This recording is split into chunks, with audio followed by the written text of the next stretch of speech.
Kwenye shida mkulia, kwenye maombi usiku mlikwepo. Safi sana. Washirika wa kwanza hawa. Kuna kitu watu wazuri. Mamba tuendelee kubaki.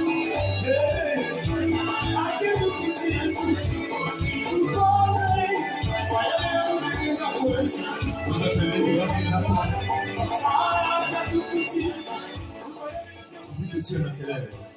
Tunafurahi tukizungumza mziki sio kelele. Tuende taratibu. Kwa kwanza moja. Basi. Kwa upendeleo kabisa.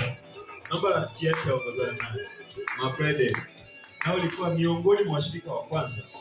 Na wewe ukaona sio mbaya. Sio mbaya. Na wale wamevaa sare. Safi sana. Hivi ulijua?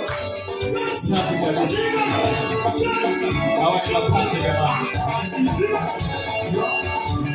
Wewe.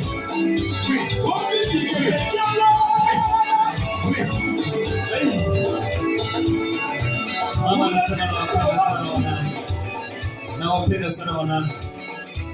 Mlipita na mama wakati fulani kwenye mazingira ambayo yeye alikuwa anayaona, mazingira yaliyokuwepo, lakini kwenye kuvumiliana mliweza kuvumilia pamoja na mchungaji, kuombeana pamoja na mchungaji, kuombea sisi washirika wengine tuweze kuja, mliweza kufunga kwa ajili yetu tukiwa tunatuombea.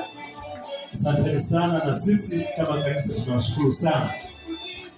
Tunajua kabisa mliweza kutuombea. Sasa naomba nisamehe sana wazee wa kanisa, lakini tunaenda watu waliotangulia. Sasa katika watu waliotangulia, na Mungu akaona fimbo hii mnyokee mzee kiongozi. Yeye alikuwa ni jirani, ndio ni jirani wa karibu, lakini akakimbia wa kwanza kuja kama mwanaume, wa kwanza kuja. Sasa mzee Joel, baba, mzee kiongozi. Karibu.